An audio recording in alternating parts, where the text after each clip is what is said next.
Good evening, ladies and gentlemen, and welcome to tonight's coverage of the Apex Racing O'Reilly Auto Parts Series here on Full Throttle Television. We come to you tonight from Phoenix Raceway, the Diamond in the Desert, for tonight's run of the Phoenix 225 for the series. My name is Bertie Hanna. In the booth with me is Tony Solari. And Tony, we're in for some exciting racing here in the desert.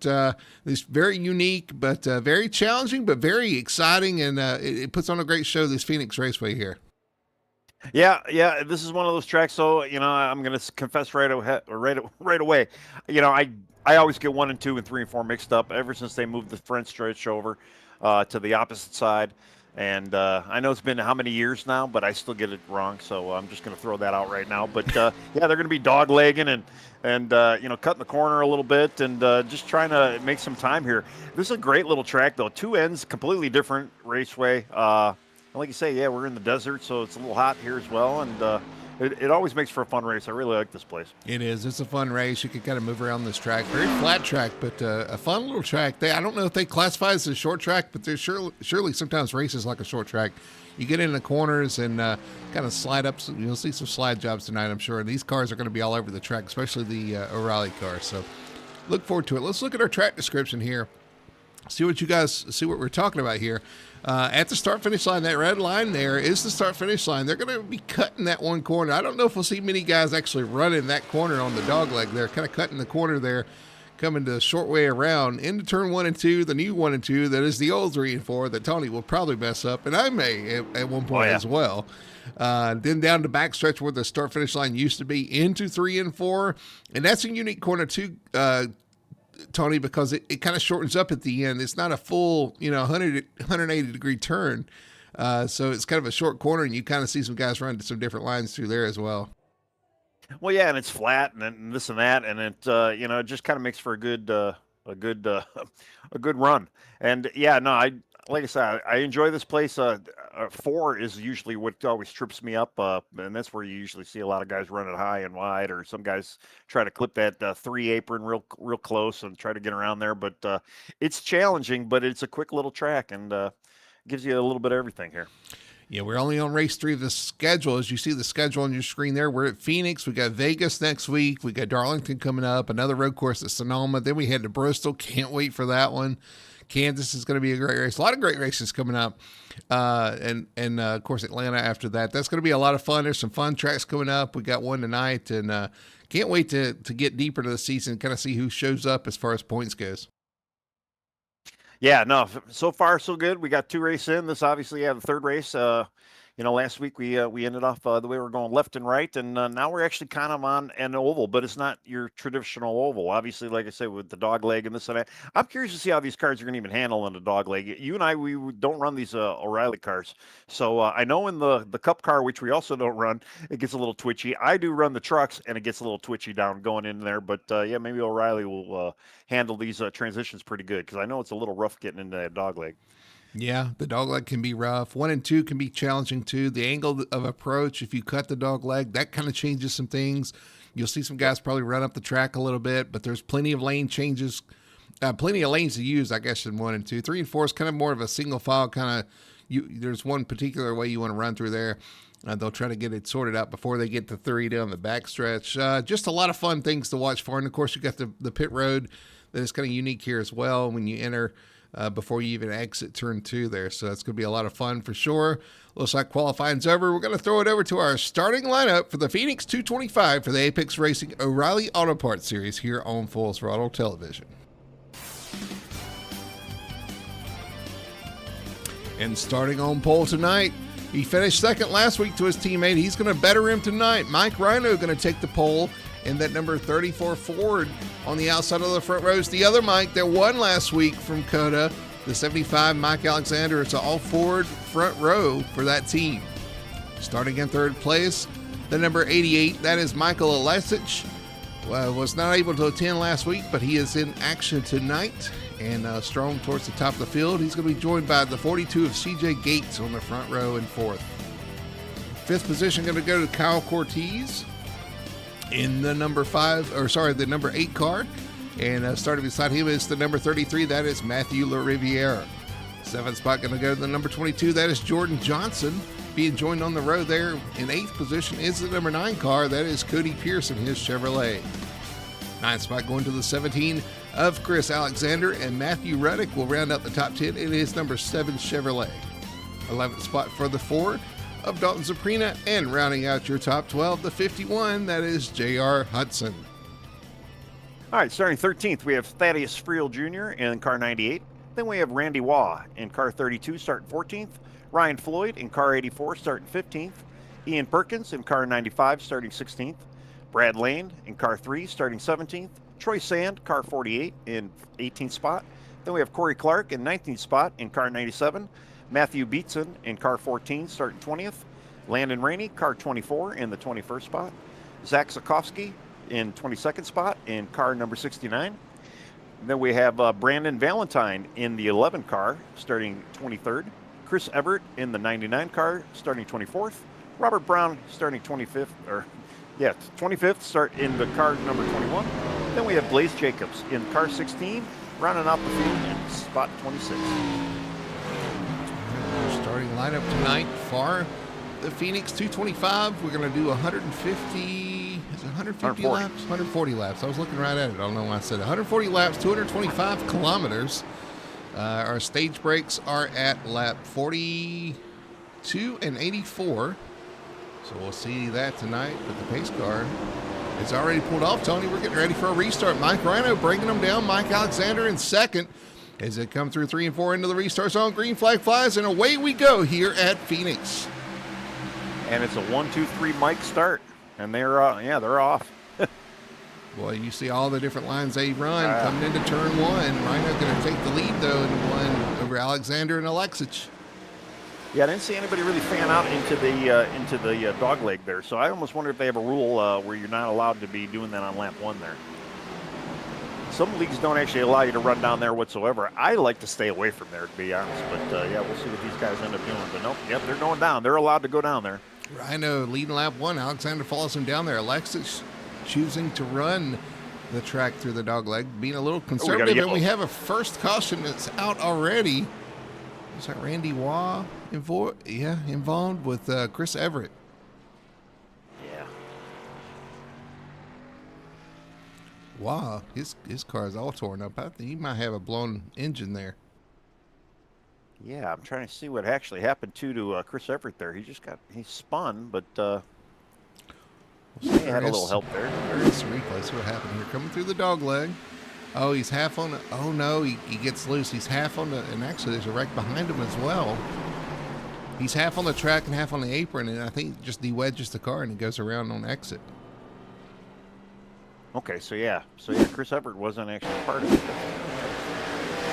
It did look like an afterthought there. Here's Chris Everett coming through the dog leg. Oh, he did have a little contact, maybe a little air contact there from the yellow car there behind him. He may have lifted for what was going on in front of him. Yeah, the 21 just couldn't get off of him quick enough. But yeah, Randy Waugh, he's got major front damage there. So we'll go over to 21, Robert Brown, see what he saw coming through the dog leg there. Kind of gets tight. I don't think that was related to the wreck that was happening in front. It just, they chose kind of the same spot to run through. Oh, the 21 almost. He goes right by Randy Waugh there, sitting there. Oh, yeah. Yeah, wow, that was close. So problems early for a couple of the contenders. The 32 in the pits, Randy Waugh, with some engine issues after his spin. Chris Everett, some issues after getting turned around there. And Robert Brown maybe with a change of pants. Yeah, I don't think Chris actually got too much damage there. Definitely, probably not what he wanted to see. I mean, they only get, 4 sets of tires tonight, and you've already kind of, heated them up a little bit, let's just say.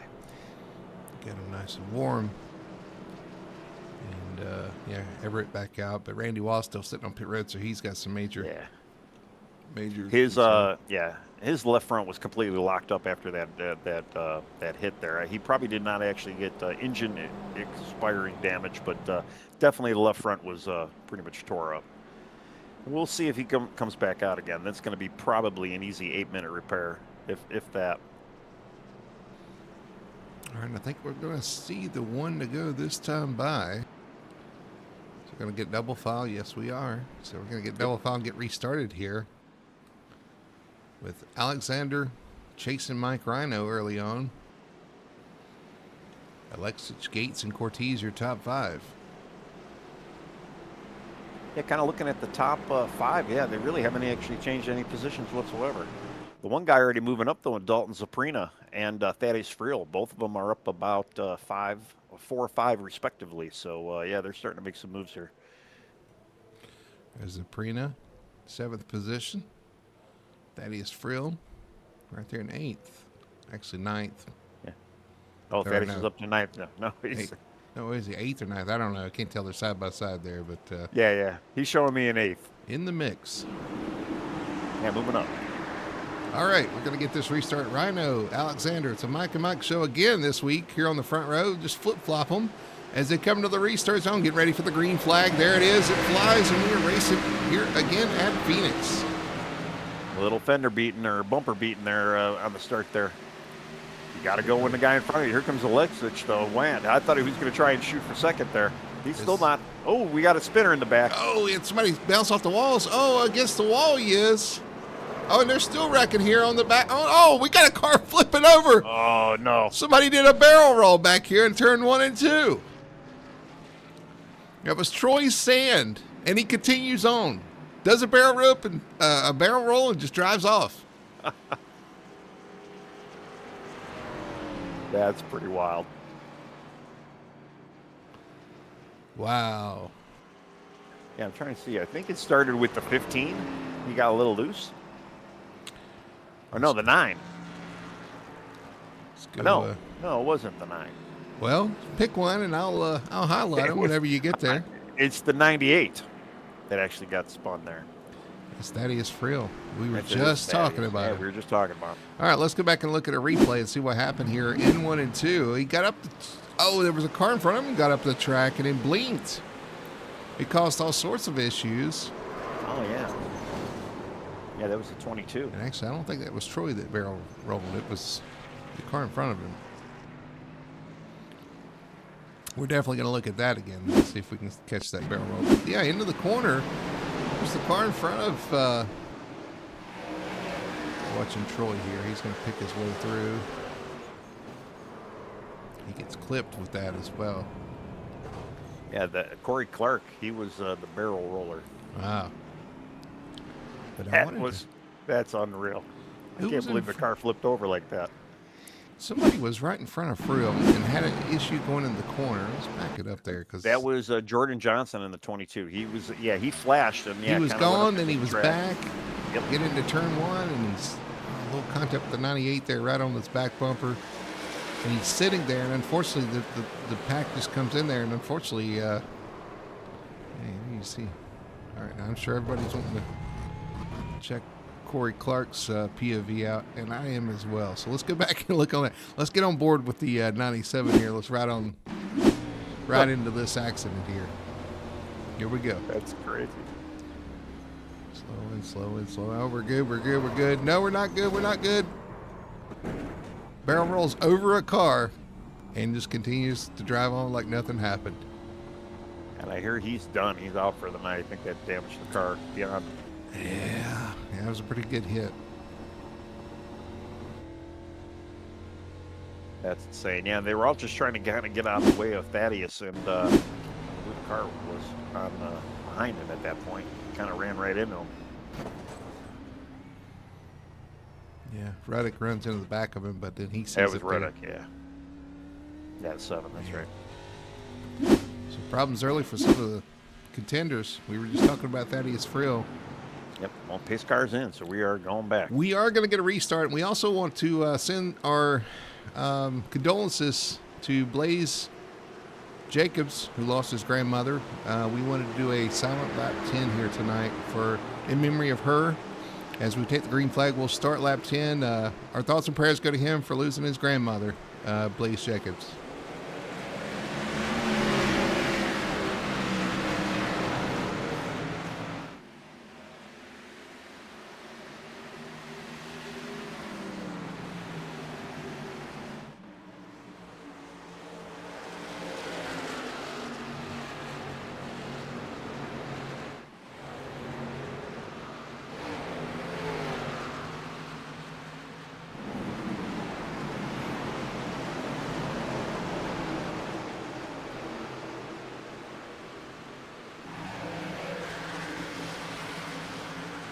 Blaze, unfortunately, having some issues tonight. Running the back of the field in that number 16, but he is still out there. Again, thoughts and prayers go to him and his family as they deal with the loss of his grandmother. Said that she was very. She loved her grandkids. She had Norwegian heritage. Diehard fan for a local high school sports team. So I'm sure they're all missing her. Yeah, no, I know it's tough losing anybody, especially grandparents you're close to. I fortunately have been able to know all four of mine, and yeah, unfortunately they're all passed by now. But yeah, I'm sure she was a great lady. Juanita Jacobs. He's carrying her name on his race car tonight. So we're on board looking at the logo there. So. Yep, it's always tough losing a family member, especially when it was so beloved, obviously, from what he was saying. So, it's tough times, but we grieve, we mourn, and we move on and celebrate her life as we live our own. That's true. There was a little incident there between the 21, about a lap or so ago. He got into, I had to go back. Can't remember the other car that they had the issue with. It was 21 and 69 there, so Zach Zakowski and Robert Brown there. No caution, but man, a little bit of a brown pants moment there for the guys. That happened on lap 12, I believe it was. I don't think it shows us anything that happened, so I can't get back and look, but yeah, they both continue on. Yeah, they did. Looks like he's struggling for handling. Oh, he's up in the wall a little bit there. Close racing between him and Matthew Beeson, I believe. Yeah, I had to kind of go back. Now that we got a couple laps under us, man, the lead is, they have spread out. We got four cars kind of in like two separate packs. Mike and Mike Rhino, Mike Alexander, kind of how it finished the opposite way last week. And then we have Alexich and Gates kind of talent. They're trying to make it all four there. Kyle Cortez right behind Dalton Zaprina, who had a moment going into turn 3 there, sideways, smoking the tires, hangs on to it, regroups, but some of these guys are struggling for handling early on here. Again, our first stage is coming on lap 42. Well, this is definitely one of those tracks where, I mean, we know everybody's running a fixed setup here, but sometimes it's not necessarily the setup, but it's the driving style too that being such opposite corners of the track, it'll handle a little bit better, or you might have a better grasp on one end of the raceway than the other. So yeah, I'm not too shocked to see a little drifting out there though. We got some guys in chat telling race car jokes. Good to see you guys out there. Yeah, we hear there's a watch party, like a bunch of people out there watching. So, maybe have a cold beverage and maybe even a frosty beverage. And remember, we were told do not double dip your chips. So yeah, if you're out there, give us a shout out. Hit that like for us too. And if you're not subscribed, tell your friends as well. I know we're trying to hit that 1,000 mark, and we're getting there. We are, yeah. We're trying to get to 1,000. It's going to be a benchmark for us too. We got to do something special when we hit 1,000. We keep saying that. We just have not decided what. I guess if we get closer, we'll start trying to pin down what that is. But we will be doing something special. Well, the less we promote it, the longer time we'll have to figure something out. So, that's true. That's although that's not the way. It's not what we want, right? If we want to buy some time, I'm just saying. Mike Alexander still chasing down Mike Rhino for the lead. It's Alexich and CJ Gates back there behind him. It's kind of a 2x2 right now. Noah's Ark as Alexich and Gates are kind of together, and then Mike Rhino and Alexander up front are together. Yeah, they've been like that for a while. And, I mean, all four of them, though, they got a 4-second lead over fifth right now, which is Matthew LaRiviere. So, they're definitely got this place hooked up right now. And it's going to be a pretty good battle. It's just who's going to make the least amount of mistakes when I see this up front. It's kind of like last week's race at COTA. The person who makes the least amount of mistakes might end up winning this year. I could go for some mistakes. Oh, you meant mistakes. Oh. I'm not going to even say what they're typing in chat right now, but you could say. Right on board the NOS Energy Ford of Mike Alexander. Looking forward to Mike Rhino, our leader right now. Alexich, Gates, and Riviere, your top 5. And we are on what, lap 22 of, well, the stage is 42, so we've got about 20 laps left here, and Alexander's starting to close in just a little bit. Yeah, it's going to be, this track too. It's kind of a tire eater, not crazy amount, but we always say clean air is a big deal, but also is tire wear, especially in iRacing. So you got to kind of be able to manage it, especially if we get some long runs here.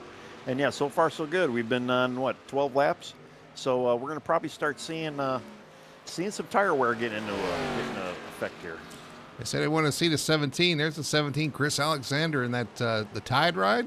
At least that's the color scheme. Yeah, it's the Tide Ride. I like that.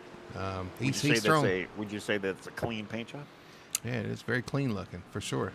I tell you, he's had some really good paint schemes. Oh, we got some debris there in the dog leg from what I saw right there. But, the 17 Tide Ride there, he's had some really cool DW paint schemes. He had the Western Auto. He had the silver, the chrome Western Auto, which is really cool. And now sporting the Tide Ride. Yeah, looks good. Unfortunately, he's got a little bit of nose damage, so he's probably waiting for that stage to pop, so he can maybe get in there and get that front nose pop back out. We got a race between Kyle Cortez and Brad Lane. Close racing off of turn 2 there. Oh, Cortez in a little bit down the backstretch into 3.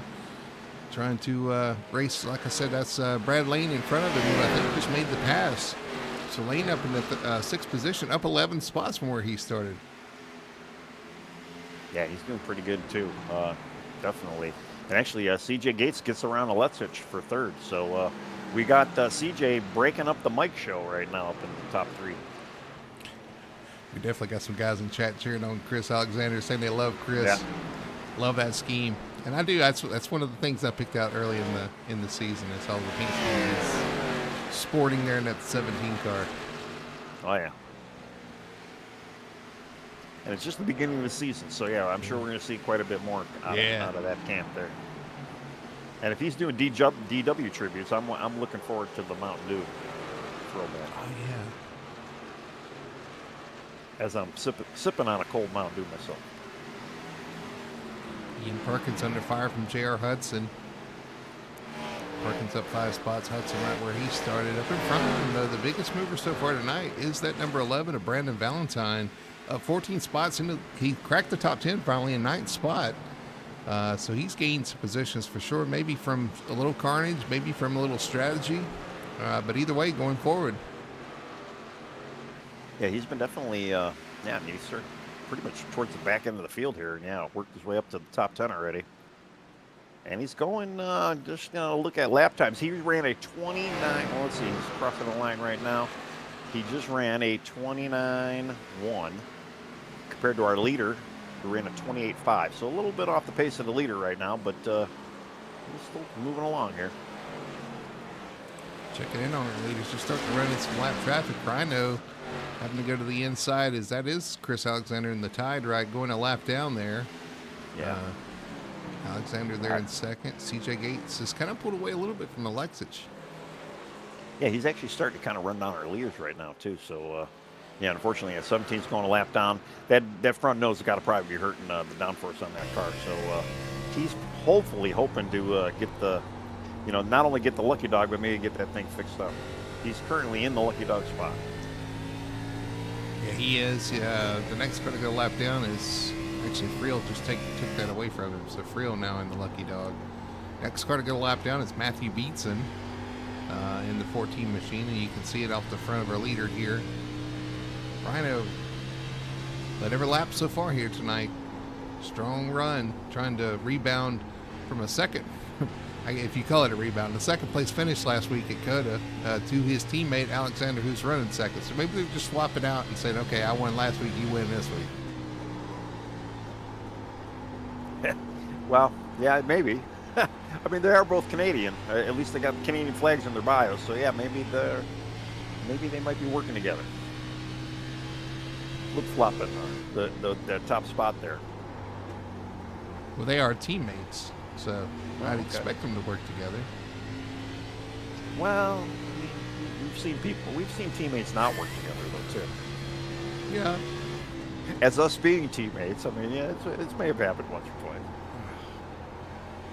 Just one thing comes to memory when you say that.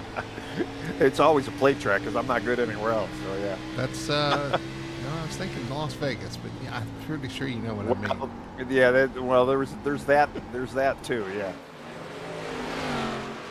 Rhino starting to stretch it out over Alexander, though, as they do put Matthew Beets in a lap down, so now he's in the lucky dog position.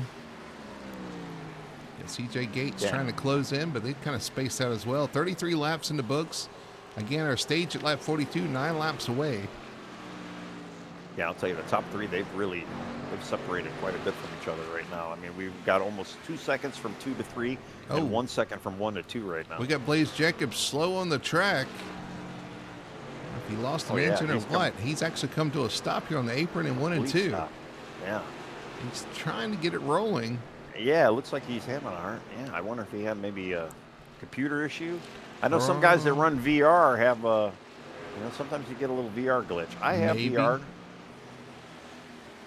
He does get it rolling. It doesn't bring out a caution, but I thought maybe. Yeah, that I'm impressed with. Yeah, it could be a number of things too. I mean, you got a goofy issue with a pedal, or maybe the steering wheel itself too. Well, the car itself looks like it probably doesn't drive that well right now at this point, anyway. No. Yeah. Missing the rear tail panel and kind of beat up on all corners here. Yeah, he kind of got involved in that earlier wreck there. We got some guys on pit road flipping the stage or something here. We got Ryan Floyd on pit road, and the 21 of Robert Brown coming down pit road as well. Now, that's not a bad option if you're a little bit closer to the front end of the field there, but it's one of those deals where you don't want to go a lap down. Well, I was going to say, except for the fact you're at least going to go 1 lap down here. Right. Yeah, this being a short track is probably not the best option, unless you're up in the front there. 84 new colors this week as well, that red number 84. Kind of caught me off guard. Looks like Mike Alexander's actually starting to kind of gain a little bit on Rhino here. I don't think he's going to have enough time to get there by the stage, but we got 5 more laps to go for that. It's possible. He's cut about 0.2 off of it since the last time we talked about him. Yeah, actually, he's coming at him pretty fast right now. Oh no, I'm sorry. They're lapping. They're lapping, I believe. That's the leader coming up the lap. Yeah. So Everett actually going to go lap down and possibly get the luck. Oh, ooh, that was close coming off the dog leg there. Yeah, wow. But possibly getting the wave around, the lucky dog here if Rhino doesn't get to the next cars, which I don't know, he may not. Well, that's the big deal is, you're these guys are clipping at such a good pace right now. The lucky dog spot is really a premium. Because, even Landon Rainey, he's the next guy, and they got about a quarter of a lap to catching him. I'm looking here's Thaddeus Friel, who was the lucky dog, and then up here is Chris Everett, who's got about a straightaway on him. So Everett may hang on to this, and Friel's not going to be too thrilled about that. No, yeah. And unfortunately, the way we're going, I don't even know if Chris is going to be able to retain it. Chris Everett, that is. Oh, yeah? Let's look here. Yeah. Ooh. Could be. That is going to be Rhino's catching him pretty quick here. It's Rainey up front. You're right. 2 more laps. Then we'll see the stage. I think Zach Sikorsky. Yeah, I think Zach Sikorsky is safe. Yeah, I do agree with that. But it's the 24. Yeah, you're right. He caught the 24 a lot faster than I thought. Rainey's going to have to try to hang on here. And he's probably not going to play nice with him either because he has the 75 right on his tail here. So, yeah, he's going to have to try and get around him. It doesn't look like Rainey's going to give him a little bit of breathing space here, though. He doesn't want to roll over. He wants to stay on this lead lap. Yeah, he definitely would like to. Here comes the leader, Rhino, to the inside. Going to put him a lap down, and Everett didn't want to see that either. Everett's cheering on Rainey at this point. Yeah. But unfortunately, that's going to happen there as they start the final stage or the final lap in this first stage. Yes, we're looking at the 22 now. When the 22 eventually hits the pit road here, or not pit road, start-finish line, that's when the yellow will be thrown here. Yep, so they're going to complete this lap, and then that'll happen. 1 more to go. Yep. And Zukowski is going to maintain the lead lap position, 14 cars on the lead lap. But here comes Mike Rhino around to claim stage 1 here at Phoenix. Rhino takes the green the green and white checkered flag. It's going to get those 10 stage points. Alexander going to finish second. CJ Gates, Alexich, and Riviere all your top 5 here as they come across the line. Kyle Cortez in 6th. 7th spot going to go to Brandon Valentine, although Zaprina right there on his back bumper. Cody Pierce and Jordan Johnson round out your top 10 as the caution flies. Yeah, that's a 15-second spread between 1st and 5th right now, too. So, yeah, they are definitely the leaders have definitely got this thing on rails right now, and they're kind of cleaning the clock of the rest of the field, so to say. All right. Well, pit road opens early here, so we got the caution. It does. They're going to be coming down pit road right here. Rhino going to lead them down, get some fresh tires and fuel. We'll see if anybody can challenge the mics tonight. CJ Gates was hanging on pretty strong there. Alexich right back there as well. Well, CJ took a little time to kind of bring that car to him. It took him a little while to get up by Alexich there. So, now that he's starting in 3rd, if he can fire off pretty quick, he might be able to actually give one of the mics a run for their money here. We got some guys staying out here. But Riviere Cortez stays out. Jordan Johnson stays out. Troy Sand. Interesting. Kind of a split strategy. Well, we know there might be 1 or 2 getting a wave around. I would assume that. We definitely have a lucky cars. dog. Yeah. Rainey gets the lucky dog for sure. And I know, what did you say? About 60 laps for about a fuel run here. So, I don't know if I'd be staying out. I mean, you're gonna need fuel here in a little while.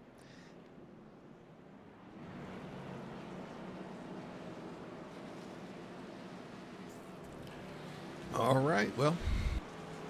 Yeah, and I mean, even if you got fuel, say at lap 60, even if you could stretch it to 70. Okay, here they come in. They must have missed the first time around. Well, maybe I'm not the only one that gets confused on the ends of this track.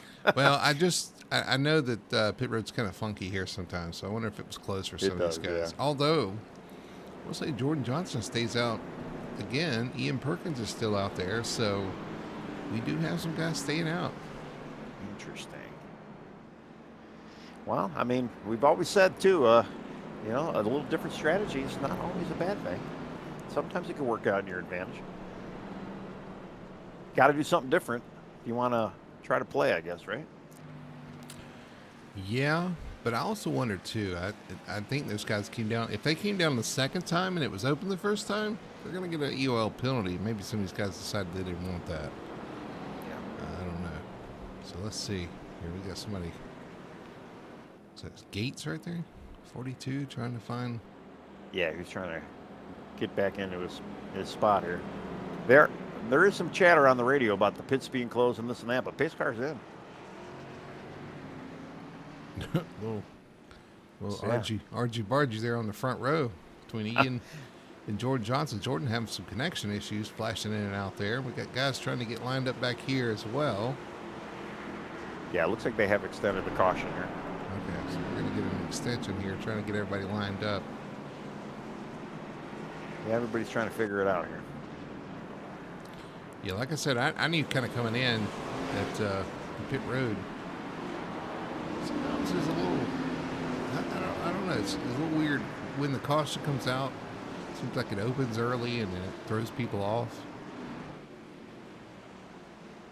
All right, now our leader's fired off, but they should have waited for the pace car. Looks like they're slowing down right now. Everybody's got to get on the same page. I almost wonder, too, if Ian and Jordan maybe they couldn't go in because the pits were closed both times. Yeah, I mean, that's what they're saying.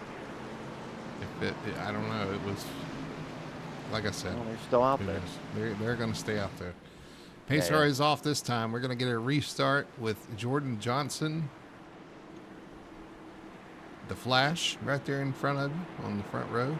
Ian Perkins on the outside of the front row. You got Alexander Rhino and Alexich right there behind him as they come through 3 and 4, getting ready for the restart zone right there. Green flag flies.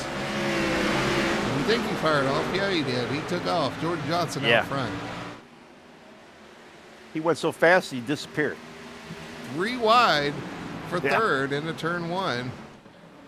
Rhino wasting no time trying to get around these guys. Yeah, no, Ian kind of fell back pretty fast. I mean, that's pretty typical too, just because they usually don't have the tire right now. Jordan as well. He's going to be a rolling chicane for these guys. Little wiggle for Rhino there into the corner, up the track, but he's going to go the long way around. Our leader, the 22 of Johnson, going to retake the lead. Yeah, they're 3 wide in the back trying to. Oh, there's contact the 42 into the side of Mike Alexander. He goes around CJ Gates. Caution is out. He continues on though. Yeah, he barely tapped the wall, but I can't imagine that was a caution though. I think he was sideways enough to trigger the caution. Trigger, yeah. There's no other afterthoughts by anybody. So yeah. I think he was trying to guess where the 22 was with that flashing. He went in there 3 wide with Alexander, trying to stay off the 75 of Alexander, and just pinched his car down, and it went around. Let's go back and look at our instant replay here. Into turn 1. There it is. A little contact with Alexander. It goes sliding sideways. The wall catches him, straightens him out, and he continues on. And I got to say, that was kind of light contact, too. Shouldn't be too bad for him. Yeah, he barely touched, so yeah, it shouldn't be too bad of a deal for him. Now I guess, okay, so yeah, 95 Ian Perkins is in, and 22 is also in. So they might look like heroes now. They're going to have a little bit fresher tire than the rest of the field. Legacy Motor Club number 42 there, just kind of slides sideways. But I'm telling you, his tires are not going to be happy either. Tony, that's one thing. No. Luckily, he gets his caution to kind of cool him off, but other than that, they're... and it took him a little while to kind of come in that early first run, so yeah, he might that might hurt him long run here. Here comes Chris Alexander, though. He's going to be our lucky dog, the 17, getting back 1 lap here. So well, that worked out good for him, yeah. I mean, yeah, I know he had a lot of guys in front of him as well, so he must have had a pretty good restart there. Or there might have been a little bit of contact. I know they were 3 wide way in the back there. Yeah, I do. And that's kind of funny because we were talking about the guys that are fighting for the lucky dog. He wasn't one of the names we mentioned, but yeah, he kind of snaked through there without any contact and maybe stole one from these guys. Let's see. We have 11 people right now, lap down or more. So, yeah, that's, I mean, we only have 5 of them that are, well, 5 with Chris. Would have been 1 lap down or more. Or 1 lap, rather. So, yeah, so he did pretty well. He doesn't have to wait for all those other guys. They're going to have to duke it out. All right, well, we are 52 laps into this 140-lap event. Again, our next stage at lap 84. We'll see our final planned caution for stage, and then we'll be going from there. Yeah, by the time the last caution flies, the last stage caution, rather, they should have enough gas to get to the end there. So there is a potential that, yeah, we can stay green here after that final stage. All right, pace car is off. I think this guy's still trying to get lined up a little bit back here. Did it before. Looks like we are, so we are planning to go back green here.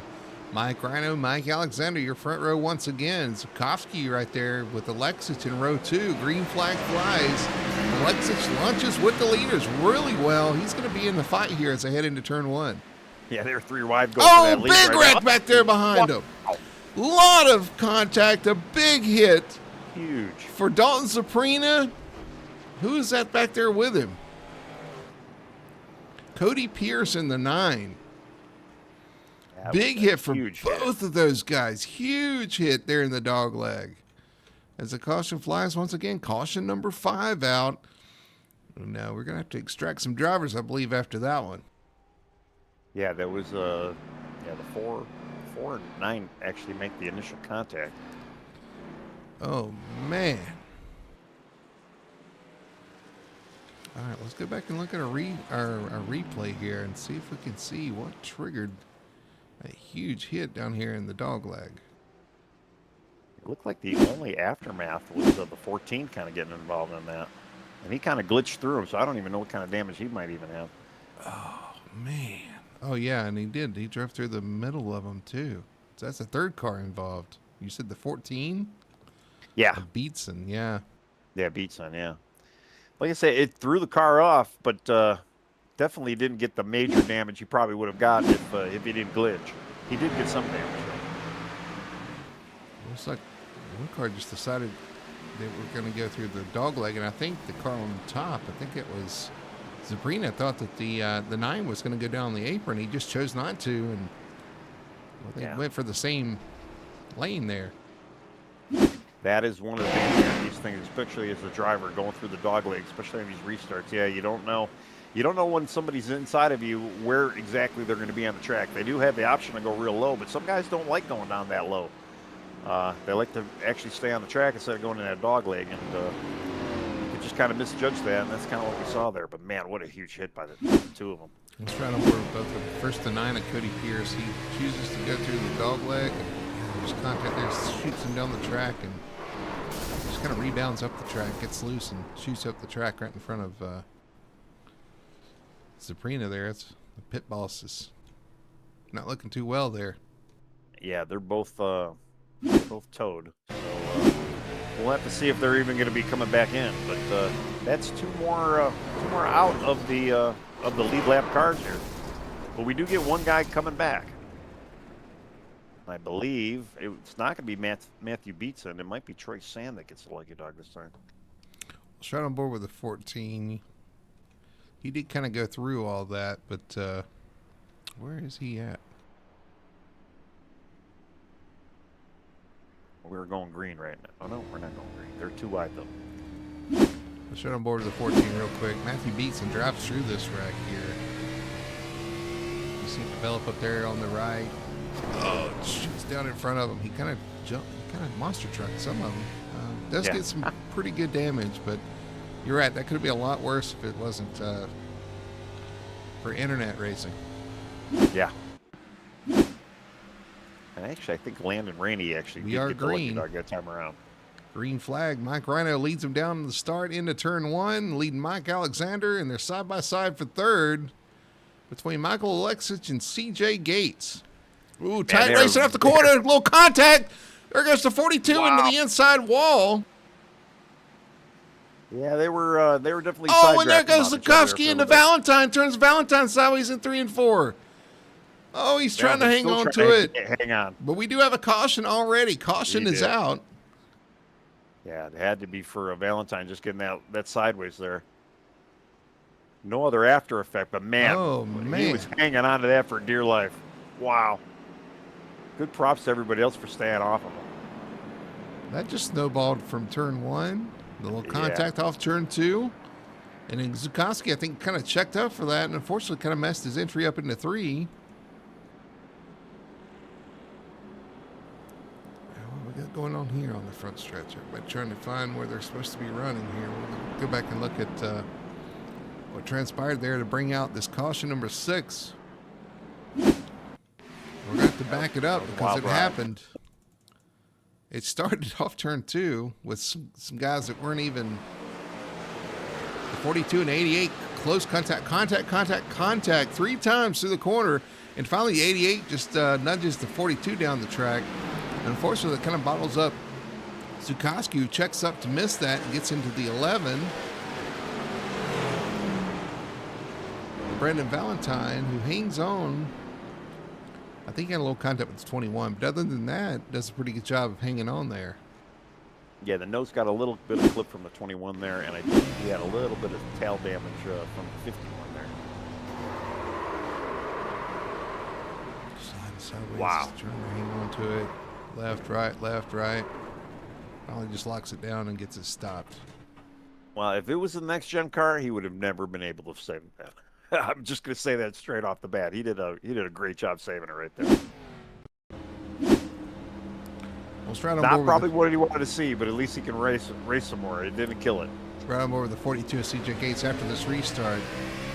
See him in 88 have a little battle through 1 and 2, and then down the backstretch. You'll see what kicks this off. Hard racing. they get to do it all over again. Little contact with 88 there up the track to 42. They survive. Little contact on exit. And then 88, I think, gets a little loose there and gets into the 42 and backs everybody up. Zukowski backs up to keep from getting into it, and unfortunately he's into the 11 there. So there you go. Lot happening on that one lap. Yep. All right. Well, pace car is in. All right. Going again. We are working lap 60, waiting for lap 84 for our stage. 81 laps to go in the race. Still the Mike and Mike show out front. Rhino leading Alexander, Alexis in third, CJ Gates in fourth, and they've kind of swapped positions now with the 42 on the outside. Let's see what happens on this restart as they come through 3 and 4, getting ready for the green flag. There it flies. Here we go. Just kind of waiting for any mayhem happening. Looks like we're all good so far. So far in the 1 and 2. Alexis actually trying to take second spot from Alexander. He's gonna do so off turn 2. No, right? Alexander's gonna get that run off the corner, side by side for second though. Well, yeah, we always know too, especially in 1 and 2. I almost said 3 and 4, but in 1 and 2 you can get a really good run, and sometimes that outside line you just get that momentum, and we kind of saw Michael Alexander, take care of that. Still He's going to get it again here. Yeah, side by side for the lead at 75, using that top side. Run off the corner. 88 using the short way around. Yeah, it looks like though Rhino's kind of a little slow there, so Michael Alexander didn't really have a whole lot of runoff there. It almost kind of looked like it kind of slowed him down there. CJ Gates see if he goes after it. In the back of the 88 there in corner inch, or through the middle of the corner. Yeah, they're playing a little bit nicer with each other right now. Yeah, 75 is just desperate to get clear here.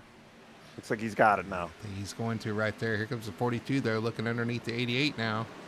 Now the 88 is going to have to use that outside momentum. Oh, he's up the track just a little bit. Backwards, all started again. Here we go. Turn one. Well, again, I mean, if you kind of look at our first stage with tire wear, you know, these guys, they kind of know where they're at as far as who they're racing at, and you know, maybe when and where your tires are going to come in, and maybe who might not be able to be saving out there. So, you know, CJ knows he's probably got a little bit better long run car, although he did have that spin, so his tires might not be on par with the other guys up front there. So he's going to have to maybe kind of relax a little bit, just kind of save as much as he can save. Right on board with the 33 of La Riviere, having a good run tonight in the top 5. Got the best seat in the house for this battle between 88 and 42. 42 trying to clear, 88 trying to hang. He's going to stay there. They're still side by side in front of him in the 3. Yeah, Matt's he's been solidly in top 5 pretty much this whole race. Started 6th, only up 1 spot, but he's actually kind of hung on to the leaders right now. Battle back there for 6. Ian Perkins gets around J.R. Hudson. Valentine behind him trying to rebound as well. And Ian having a pretty good night too. He started 16th up to 6th already, and kind of leading the second pack. Although it's not really much of a pack. I mean, they're all kind of spread out, but there's a definite distance between 5th and 6th right now.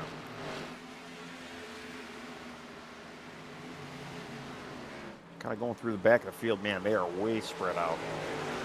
They are more all so. Of our leaders. Yeah, more so than the front, because the front's kind of closing up. Here comes CJ Gates starting to put some pressure on Mike Alexander. Mike's closed back in on Rhino as well. Yeah, this is pretty much been the place. Top 3 has been this whole race, with the exception of the restarts. And yeah, they're starting to pull away a little bit from Alexis there. I'll tell you though, La Riviere, he's hanging in there. Well, you can hear, I'm on board with 42 at Gates, you can just hear him feather that throttle on exit. You can't really get aggressive with that throttle. You'll get it loose and lose all your momentum. You're just kind of barely pressing it down there on the exit, trying to get that grip and come off the corner there. Well, he's not losing him, and you know, if you're a little bit easier on that throttle, it's going to be better for that long run of the car. So you got to always plan for that long run at the end of these. And yeah, he's probably doing everything he needs to do. you say long run, but these guys only about 15 laps to the next stage break, so you have to kind of pick and choose, manage your, what are you chasing? Short run, long run? Well, but still, I mean, it's good technique. It kind of helps you prepare for that final run, too. If you get in that rhythm, and especially too, he's probably using the draft of the 75 as well a little bit. So he's definitely staying within their limits right now. That they, first stage we saw the top two kind of drive away from 3 and 4, but that has not happened yet. He's right on the back bumper, kind of inside of the 75 in 1 and 2. On the back bumper in 3 and 4, kind of lost the nose a little bit on exit there. It's going to have to regroup just a little bit, but it's still right there, putting pressure on him. I like what I see. Yeah, and they're all kind of running, looks like a very similar line in 1 and 2. And 3 and 4 for the most part, too. Their exits are varying slightly. We really don't have, nobody's actually staying outside of the track. They're all using that dog leg. And sometimes, too, I think if you could you almost seem like you're a little faster. I mean, even though you're not taking the shortcut through the dog leg, but it almost seems like you're faster if you're running on the actual ribbon of the racetrack. So I'm curious to see if we might see somebody step out there to see if they might be able to gain a little advantage. You're faster out there, but it's a long way around. You want the short run or the fast? Right. You want the short way around or the fast way around? Usually, you kind of meet in the middle in turn 1. Well, I always think it helps your entry into 2 as well, just because you kind of take a little bit bigger of an angle on it. I don't know. It's probably not even that, but when you're out there in the track, it feels like. Open up that entry and try to get a good exit off of turn 2. Yeah. Looking back from 34 Rhino, having no issues so far. Although he's not blown away either, Tony. It's not like he's in a class of his own. He's just, I think he's got that clean air for one that's kind of helping him, and also got a teammate behind him that's also helping him. Well, he could also be gaming the system, sandbagging a little bit too. He's got a little bit of a lead. He doesn't need a big lead. What's the famous line? It doesn't matter if you win by an inch or a mile. So, you just got to stay out in front, and you can still manage the guy behind you and save a little bit of tire without running away from the guy. That's one thing some guys do really well is they get out front and they run just hard enough to maintain the lead. Save those tires. Take care of their equipment, and just, like you said, as long as you're out front, it doesn't really matter how much. You don't really have to run away to make a point. It's nice to have that option to know that, hey, I can maybe lean on the throttle a little bit more if the guy starts getting a little too close to me. So go around the 21. Yeah, they're catching lap traffic. Putting another lap down there. Everybody's giving them space there, so they're able to get around. It's Brad Lane in the 3, they get around. Yeah, unfortunately, the next car that's actually going to be a lap down is Chris Alexander. And Chris is right now entering turn 3. And, they're not too far away from putting Chris another lap down here. Chris may fall. He's got to stay out. He's got maybe a half a corner. So he's going to have to keep it going there for another 5 laps here. We'll see if he can hang on there. Rhino charging. Oh, yeah. You see what I did there? That's right, yeah. Well, and unfortunately, too, Rhino might be a really nice guy and it might say, hey, I like Chris, too, and I'll let him stay on the lead lap. But not when you've got Alexander and CJ Gates running your tail. Corey Clark's in our chat. So he's out for the night. A barrel took him out. Yep. Yeah, we saw him rocking and rolling out there. A little bit more rolling than rocking, but I hope you're not in VR because that would have been a little dizzy. That's an impressive barrel roll, though. It was, 10 out of 10 for landing. Absolutely. Get style points for that for sure, Corey. So at least you got those.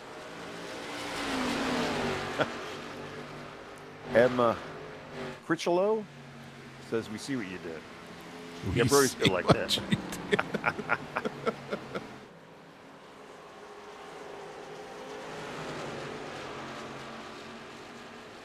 I know when I say Rhino, I think of, and some of you guys may get this and some may not, but I think of Jim Carrey when I say Rhino. And if you know, you know. Speaking about Rhino, they did put Alexander down there. Christopher Alexander. Yep. Chris Alexander. He's down a lap, but he is the lucky dog. Where's Rainey? Rainey going into 3. He may hang on here for the lucky dog again. Yeah. Rainey's got quite a bit of a distance there. It's unfortunate what happened to him early on there. Could have put him a lap down. I know he's got some fans out there in chat. It's not his night, but at least he, no matter what you do, at least you look good doing it. I really do like the paint schemes once again. Well, he's lapped down, but hey, he's still 13th. So I mean, he's still ahead of the average right now. I mean, he's square in the middle of the pack right now. So not a bad night. If you think about it all considered. I thought he had the Tide sponsorship. He doesn't. No, it's a he's got a different contingency on there, but yeah, the same kind of paint job. Either way, it Western shows you how Auto good of a Parts. job. It's that's Western Auto. It says it's DW's sponsor as well. Oh, okay. So he's mixing and matching here. The Tide colors with the Western Auto sponsor.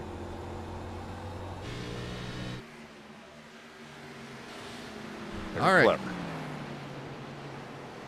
Well, we got 2 laps to the stage, 82 laps complete. 2 more laps, we'll see that caution flag, and they'll rebound or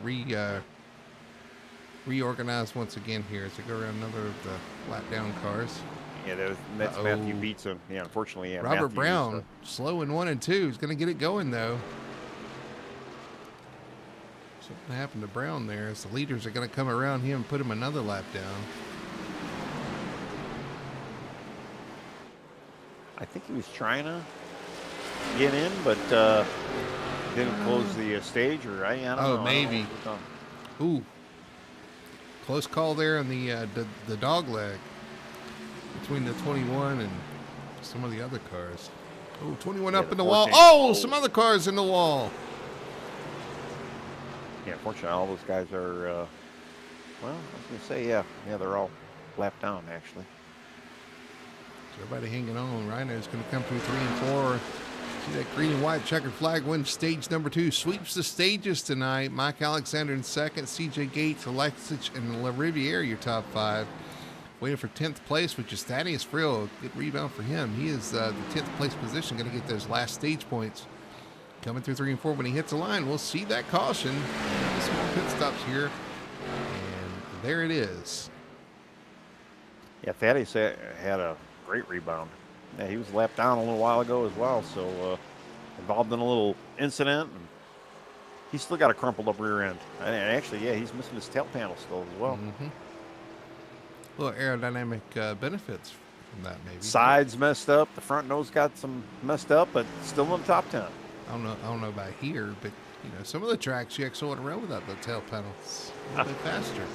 He's got. I'm looking at the car right now. I don't think he has one panel that's straight on that car right now. He's been in a war tonight for sure. Here come our leaders. Yeah. Our leaders come down pit road. Mike Reiner leads them down. Looks like everybody is coming this time. Well. As I say that, Zukowski missed it. Friel, I'll tell you the one. Yeah. as well missed it. I'll tell you that our top 2 right now, neither one of them have got a scratch on their cars right now. Though theirs are clean as can be. They've done a really good job keeping those cars clean.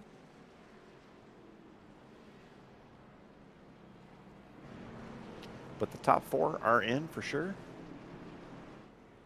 Thaddeus stayed out. Yeah, Thaddeus and Zukowski. I know Zukowski, he missed it. I kind of wonder if Thaddeus did as well. Ooh, we're going to have a change for second coming off pit road. I think we are. CJ Gates beats Mike Alexander off pit road. So he's going to take over second position, or second of the guys that pitted. Well, and that's a good thing or a bad thing. I mean, but now you got your teammates lined up on the inside line. So that might actually benefit the teammates there as well. Sometimes you can kind of do that as a, maybe a little gamesmanship. Yeah, I don't want to be on the outside line. I'd rather be on the inside line. So maybe I'll let the guy go in front of me. Usually the outside line's always caught napping a little bit too. So, that might actually be a strategy plan. Could be. It's possible. Preferred line into turn 1? Possibly. Well, I mean, we don't have the the change rule or whatever, the lane rule yet in iRacing, but there's other ways to get it done, right? The lane choice? Yeah. The lane choice. That's the one. Yeah. Here is the issue with that, though. Zukowski pitted, leaving Thaddeus Frill out. So now, whatever lane you plan to be in, you're in the opposite lane. Oh yeah, it's true. Yeah, we do. So we got a couple of new guys. You could try that, but there's always curveballs sometimes for those kind of things. But Thaddeus is going to stay out. He's going to be our leader, Thaddeus Frill, with that beat up car that you were talking about. And I don't know if they extended it or not. We might be going one more lap here. I don't see the lights flashing, so I think we're going racing here. Thaddeus Frill going to lead him down as the leader. Mike Rhino on the outside. Green flag flies. Great jump for Frill. A little bit of contact with the Rhino there on the start. Just some minor contact, and we are green. Yeah, I just don't know how that strategy is going to work out, especially with the amount of fuel. I mean, because obviously Thaddeus up the wall. He's going to need gas, though. Now maybe a little bit more damage fix. You think he didn't already have that? Well, yeah, that tail panel was already messed up, but yeah. Yeah, I'm surprised he wouldn't have just came in and maybe tried to get something on there fixed. Falling like a rock, trying something different. It's not working out, but leaders make it around. Alexander back up to second as well around CJ Gates, so he's back up into his usual position so far tonight. Yeah. And actually the top three right now, they kind of pulled away from Alexich a little bit. So, yeah, Thaddeus kind of getting into the mix there, kind of broke up that top front row there. Brandon Valentine back here trying to race J.R. Hudson. Thaddeus Frill behind him all the way back to ninth already. Yeah, right now I'm looking at that, I don't even want to say the positions, but Matthew LaRiviere and Ian Perkin. You mean this battle for 6-7? Well, actually it was 5-6 now that I'm looking at it. But, yeah, they were battling there for a little bit. It's 6-7. Matthew LaRiviere in 6. Brandon Valentine. Oh, 7 and 8 now. Yes, I did see the comment earlier in chat too, by the way, guys. And, we missed our opportunity for a lap count, unfortunately. So. That's right. Oh, Hudson with a slide into turn 1. Hangs on to it. Well, these are fresh tires. They're probably not up to temperature yet. We've only gone a couple laps here. It feels like a couple laps, but yeah, they're probably still a little loose. 1, 2, 3. Yeah, they pulled out about what, a second and a half over fourth right now with Alexich. Well, Alexich has a lot of company with Ian Perkins and then Matthew LaRiviere right behind. That's what I'm watching too. These guys are really close together here. What happened to our Thaddeus? No. Who am I looking for? LaRiviere? He's right there, the 30. Okay. Yeah, he's That's what I was focused on. Started 6th, finished 6th. He's been running 6th or 5th most of the race. Like Brandon Valentine just disappeared off the map. Perkins he's back though. Running in 5th right now. Got Alexich in his sight. And 88. Oh, Perkins in the wall a little bit off turn 4. Gonna open the door. Matthew. Yeah, LaRiviere gonna slot back into 5th position.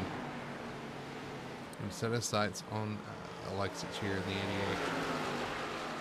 Yeah, Michael's kind of looks like he's just slow dogging it a little bit. Maybe just trying to save a little bit. I mean, he's not looking like he was in the between stage 1 and 2 there. So he might be saving a little bit, just trying to kind of staying out there and babying it a little bit when he needs it.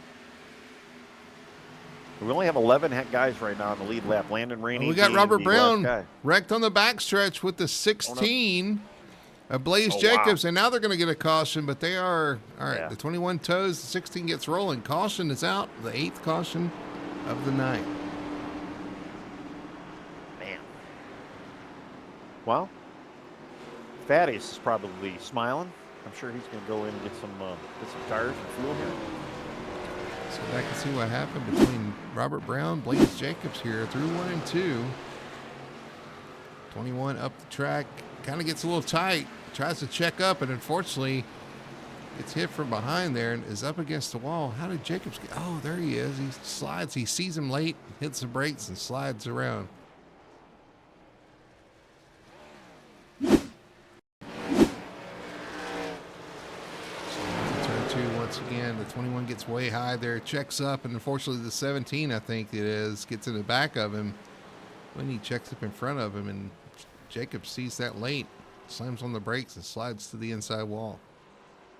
Yeah, Blaze was right behind Landon Rainey, and Landon made like a move down low to avoid the 21, and yeah, Blaze did not see the 21 sitting there on track.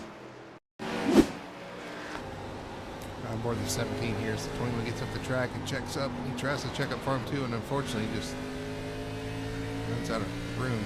You kind of judging your speed there off the corner based on the fact that you can use the whole track if you're behind the car. When they check up and they end up beside you, it's hard to kind of adjust for that sometimes. Yeah. So Thaddeus Friel, Landon Rainey, Chris Alexander, they all hit pit road here, the back of the lead lap cars.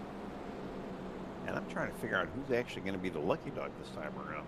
It might be Kyle Cortez. I believe he's actually getting his lucky dog right now. Yes.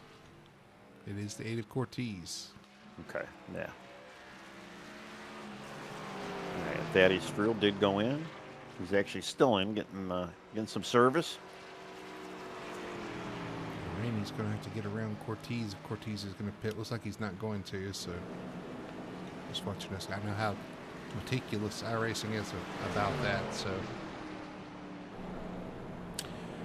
All right, 42 laps. We get the one to go here. Getting ready for the restart. 42 laps left here. 99 of 140 complete.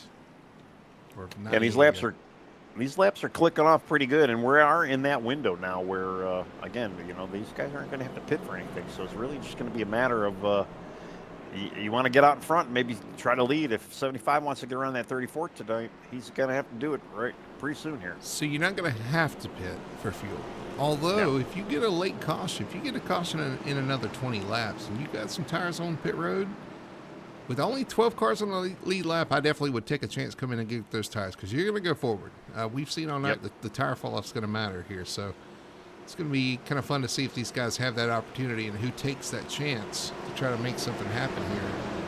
As Mike have stunk up the show so far. Running 1-2 on this restart. Coming through 3 and 4, hit the restart zone. Green flag is out. Let's get it done again here. Yeah.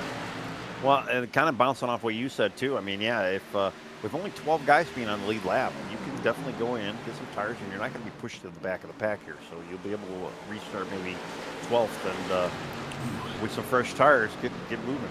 Riviere holding the 88 tight. Yeah. 1 and 2. 88 kind of running down the track on the backstretch saying, nah, I didn't really appreciate that. Well, I'm almost wondering too. We saw Michael Alexich, he was kind of laying back a little bit. Well, now with the restart, he's kind of back up with the leaders here. He is going forward, so I wonder if he's got a little bit of tire he was saving back there that's going to kind of pay off right now for him. Valentine to the outside of the 33 Le Riviere. Yeah, Le Riviere gets a little loose there on exit of 2, so 11 gets right by him, easy peasy.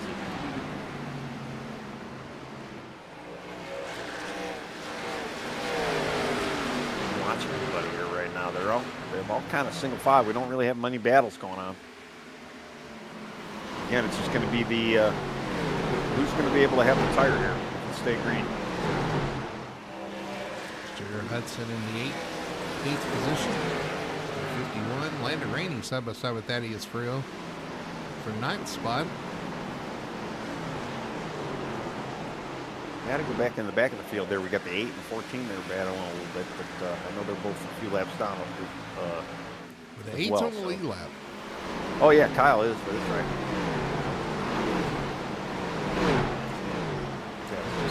Well, that's right. He just got the lucky dog. So he's kind of don't come through the field here. So that's why he's back here. Landon Rainey now. J.R. Hudson side by side. Rainey going forward. Looking to the inside of the inside of Perkins. Going to take that position. No, actually, that is Hudson. Hudson up the track there. Looks like he had a little late break going to 3 there, kind of watching him on the track. That's something I always do all the time. That's really your only braking zone entering 3, and then you got to decide if you want to try to get on the line or if you want to take that big wide arc to go down the start-finish line. It does make that transition a little tricky, although I've always struggled in that corner, whether it was 1 and 2 or 3 and 4 as it is now. But it's a tricky corner. I was watching CJ Gates all over the 75 there, and now they are too wide right now. Oh, up the track contact into the 75 just a little bit. They keep going though, showing their prowess as far as car control goes. 42 up the track just a little bit into the 75, and they keep their positions and keep going. Yeah, the 42 definitely had a little bit of speed there. He was catching the 75, and then when I went back and looked, yeah, they were side by side, and we just saw how that unfolded, but yeah, he's back after it again. They're pulling away from the 88, though, of Michael Alesich. And here comes the 11 now. Going to start, he's in the mirror, object in mirror for the 88, and it's the 11 car. Number 11, Vitamin Water Chevrolet of Brandon Valentine. Rebounding after that well, actually, he finally did spin, I guess. But that contact through 3 and 4, it got him all cattywampus. Finally gathered it up. The caution came out, and was able to continue on, now starting to rebound up the 5th position. I'll tell you, that's kind of where the battle is right now. 5, 6, 7, and 8 right now. They're 5 what?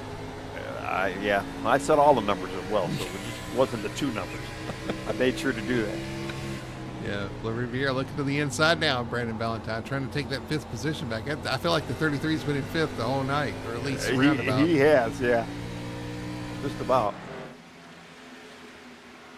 But that's kind of the dogfight. I mean, and honestly, that's where we were last week with COTA too. It seemed like the action on track was, 5th through 10th. Oh man, they were getting tight. The 33 and the 11 almost had some contact though. 33 had to check up. Yeah, he checked up quite a bit. Good move on his part. Oh, a little contact again at 3 and 4. That's going to open the door for the 24 who wants to say, he says, let me go through the middle, make it 3 wide. It's not exciting enough. Matt got on the radio, said, sorry, he got a little tight there. He sure did. But yeah, the 24 is like, here comes Laney. He's like, I want it. I want a part of this party here. He's to the inside of Brandon Valentine, trying to take that position. Whoa, it's close into 3. Guys, give yourselves a little room. The back up front, though. The 75 actually starting to hunt down the 34, although we've seen the 34 kind of play maybe some games as well. So he just might be, again, just leading, maintaining that lead. CJ Gates, though, still hot on their tails. But they're pretty tight there. They're under 6/10, 3 of them. Trying to chase him down. We got Thaddeus Friel back here trying to rebound. Well, he's got J.R. Hudson around his back bumper. I mean, Thaddeus, yeah, he did get a little bit of damage there, but he should have fresher tires out of him here. So he just might take him a little while, kind of maybe get through the thing, get through the field here. But with lap 111, we've got 29 to go here. He should have enough time to maybe take off a few more spots here, especially if we could stay green. Just going through the field. Troy Sand right there, right outside the top 10 in 11th position. Number 48. All right, you got a battle between Valentine and Rainey. It's Valentine retakes that spot over the 24. And that is the battle for what, Tony? For what 2 positions is that? The positions between 5 and 8. No. And it's funny too, if you look at it, they both have kind of very similar rear end damage. They both kind of caved in. Hurt for some of these guys. It has been, yeah. And I'm sure they're not driving the best. Either one of them. Now Ian Perkins does not have damage, and he is. He looks like he's starting to put the pressure on Laney here. Here he is. I think he's shifting too. We have seen that happen in the Cup car. I can't imagine you'd be shifting out here in the Riley car, but maybe. Yeah. Ian Perkins gets that position, so. Oh, Perkins. wow. Thaddeus gets really loose, kind of going. He's made a dive underneath Ian Perkins there. Man, he almost lost him. But you can see though, yeah, Fatty's definitely's got a little bit of tire under him right now. He's been coming through the field here. Oh, charges the corner. He's Wow. up in the wall again in turn one. We've seen that a couple times from that number 98. He's not going to get there by doing that though. He's got to kind of keep calm in that car. Yeah, he's got, what do I always say? With great power comes great responsibility. With great tire wear and tire tread means you got to just kind of baby it a little bit, kind of get through the field here. You don't want to ruin the advantage you already have by putting it into the wall some more. He might have just thought, hey, I've torn this car up enough. Yeah. I can't tear it up anymore. I might as well just send it into the corner and see what happens. Well, That's not the way iRacing works, but he's done just about every one of those check marks. Yeah, let me see if I can send it in the wall a little bit more. Let me see if I can dive it in a little bit more. And he did. He finally gets around Ian there. he does. It's like Rainey's kind of falling back just a little bit here. He's falling into the clutches of J.R. Hudson. Oh, yeah, that's Rainey. Yeah, he's got mine. Hey, here comes Hudson now. And actually, you got Zach Sikowski. Unfortunately, Zach is 3 laps down, but he wants to be part of this party as well. Zach, unfortunately, really isn't racing anybody, though. He's the only car 3 laps down right now, sitting in 15th. Well, he's must have put some tires on. He's got some tires, yeah. Let me get in front and away from this group. And, and as a guy, if I was on the lead lap and there's a lap down car, yeah, there's a little contact with the 21 and or the 24 and the 51 there. And this is tough too. Like I said, you've got all these lappers in between. Although that's Kyle Cortez inside of him right now. That's for position. So. Well, and there's Troy Sand in front of him as well. Yeah, so all 4 of those guys are racing for position right now. Oh, that's true. Destroyed the inside of the 24 Rainey. Like I said, going back. Oh, contact! Hard hit into the. Oh my goodness, we've seen it for a second time. Hard hit for Troy Sand and Landon Rainey. Troy decided to run the track there, and I don't think Landon got the memo. Caution flies. Caution number 9 out here at Phoenix. And again, this is exactly what I talked about. Some of the leaders are going to have to make decisions here. And they're going to have to make them quick here, too. We're going to see. We're going to watch the decisions here to pit or not to pit before we go back for a replay. But that was a huge hit for Troy Sand. Unfortunately, out for the night. Yeah, well, yeah, Troy's done, and I believe even Landon Rainey. He's got front right damage there. That front right A-arm is gone. So leaders do have pits, or do have tires. They're going to come down pit road and mount them. Everybody coming down pit road. So we'll watch the race off pit road. While they're pitting, though, let's go back and look at that wreck. We were watching those two battle when it happened.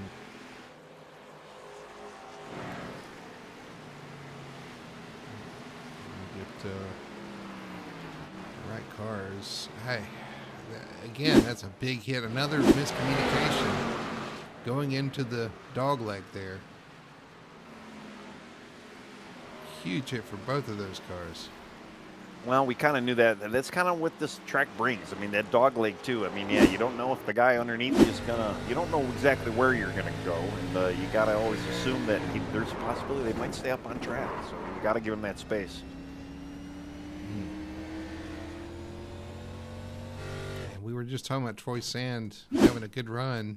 That comes to the end right there.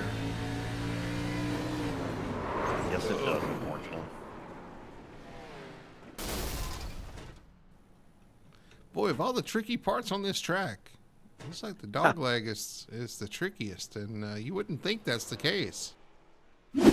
Well, usually it is the trickiest, but for all the different reasons. It's usually tricky just because the transition from getting on and off the track and then getting from the dog leg back onto the track, usually it upsets the car here. And we might see more of that on Tuesday than when they're in the next-gen car. But the cars seem to be actually handling that transition. It's just, yeah, you gotta remember that there might be a guy that's still on the track. They might not use their dog leg. Everybody trying to find their position here after the pit stops. Looks like Alexich won the race off pit road, Tony. You might want to check and see if he did 2 tires there to get that track position. We've seen that trickery happen. Yeah, I'm going to go look here. Rhino in second, Alexander in third, Chris Gates and Ian Perkins, your top 5 as the pace car is going to pull off. We're going to get a restart here. And just let us know. It is confirmed. We got a 2-tire stopper on the 88 there. All right, let's see how these 2 tires treat the 88. It's got some track position now. Going to get the jump on this start. So we got some guys trying to find where they need to line up. It's got a 17 passing everybody. I believe Chris actually had the lucky dog there and didn't get back on track. We're going to extend. Fortunately, a little, yeah. I haven't actually got the notice that they extended it, but yeah, obviously they did. All right, it's going to give them one less lap, though, to go. So we're going to be down to, what, 18 laps? Yeah, when we take the green, it's going to be 18 laps remaining. And, yeah, that's important. Every lap they can click off. Might be better for the 88 of Alexich. I was just thinking, yeah. Michael's probably thinking, you know, we could do this for another 18 laps. And if he can get a good start here, it's going to take us some laps for him to run him down. So we are clicking the laps off. We're getting down to it here. Tony, we're going to have 18 laps left. When we take the green flag, it's Alexich and Rhino on the front row. Well, and we've seen, too, that there are certain tracks that a 2-tire stop is a viable option. Yeah, with the clean air on front, it really puts everybody else on defense here. Let's see how this goes through 3 and 4, waiting for the restart. They're bottled up. Green flag flies. Great jump for the 88. 34 kind of fires with him, but the 88 going to lead him off into turn 1. Almost 3 wide for second. Well, Rhino's been leading this race this whole time here. He really does not want to see the 88 kind of steal it from him here at the end. So I can see Rhino really kind of maybe pushing it, but he has not been in dirty air at all. Oh, CJ gets a little loose there. Saves it, though. Wow. Big wiggle for CJ Gates. Hangs on to it there, though. Lose a couple positions. Going to have to regroup. We are back to the Mike 1, 2, 3. Michael, Mike, and Mike. I mean, I don't have any predictions except for there's going to be at least one Mike in the post-race show. That's still even a little bold. That's about how good my predictions are as of late, yeah. It's going to be hard to pass here. They're going to try to do everything he can to maintain. Right now, leading Mike Rhino and Mike Alexander as they kind of stack up 1, 2, 3 on your screen there. Yeah, they have not, nobody's really ran away or kind of made any moves on the other guy either. And you don't really have to save too much. I mean, we only had, 18 to go, so you can definitely kind of throw everything at the wall here. Well, just don't throw the car at the wall, but yeah, you could really start boogieing and shaking. No saving to be done here. Rhino trying some different lines of entry and exit, trying to time his runs off the corner. So far, though, that 88's done a really good job putting his car exactly where it needs to be here. Well, that clean air. We say it week in, week out, just about every broadcast. Clean air is king. I even heard him say it on the broadcast yesterday in the O'Reilly race at Nashville. So it is not a myth. It's a true thing.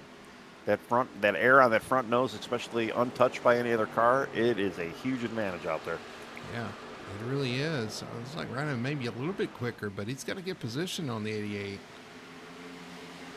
Well, he's got to try to make the pass, too. And I don't think Alexis is just going to give him the low line there. So he's going to have to try and make that outside line work if he can get there. Coming off the corner. Every lap, he's losing. Yeah. Rhino touched the wall just a little bit there. He is trying everything he can. Oh, we got a caution. Yeah, we got a yellow. Caution is out. Kyle Cortez.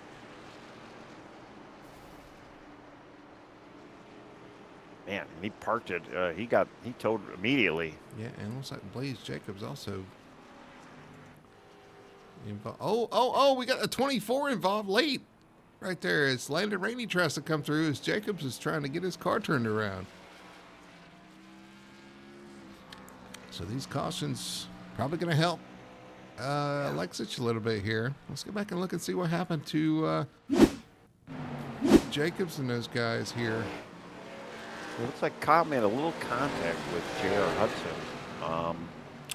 He got separated and then hit him again and spun right into the inside wall. And again, Jacobs locks it down and spins on his own, missing a wreck. Yeah. So he's got that rear brake bias cranked in there. Yeah, and it's like every car in iRacing kind of suffers from it, but yeah, if you don't have your brakes dialed in, well, again, these are fixed setups, so yeah, I don't know if you really even have that adjustment. Oh, the car in front of him hit the wall. Who was that? That was J.R. Hudson, the 51 there.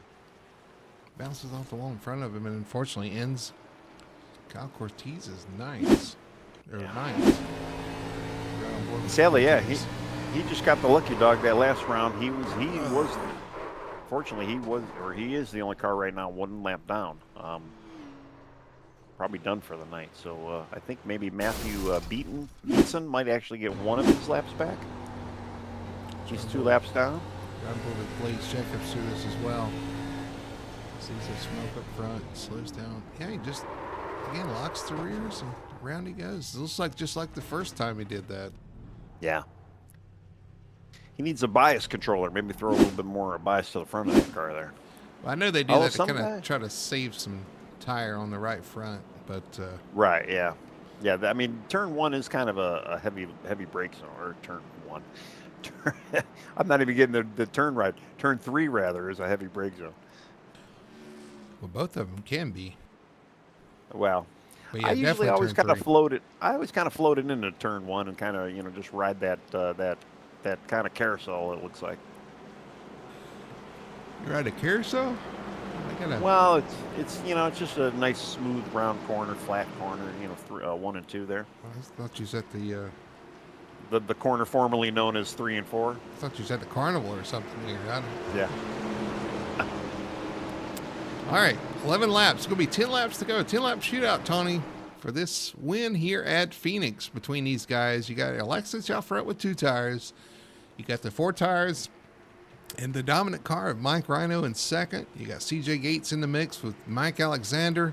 Let's see how this one plays out. This is going to be fun to the end. 10 laps remaining here at Phoenix for the Phoenix 225. The Apex Racing O'Reilly Series is green. Boy, here comes the 42 with a great jump. No, I'm sorry, that's the 75. Alexander with a great jump. Going to look to the inside of the 88 going into turn 1. Contact, 88 around, 34 in the wall. Caution flies. The 11 gets involved. 51, JR gets involved. Caution is out as the 88 goes sliding off into turn 1. Wow. Yeah, the 75, unfortunately, the 75, he kind of got caught on that apron there. He was kind of straddling the yellow line there. And it probably just threw him up into the track there. Alexis Man. not going to be happy about that one. Here No, that's a rough deal there. he comes up through the field. What's going on here? Is he upset? He's going to show some displeasure. Up, he's into the back of the 75. Oh, and he Yeah, a little turns. bit. Oh, is he trying to turn him? He's definitely not that happy. Actually, it looks like he's going in for a pit. Yeah. He's going to hit pit road. Beat and battered. And the 75 just had a great restart there and got to the inside of the 88 on the initial start. Let's go back and look at this restart. Yeah, he was low. Like I say, he really never kind of got back on the actual racing surface, and he was kind of in that yellow line there. 75 launches really well with the 88. Gets the inside down the dog leg. As they enter turn 1, you're going to have to. When he gets there, he does get down the apron and pushes up the track into the 88 onto the apron. Yeah.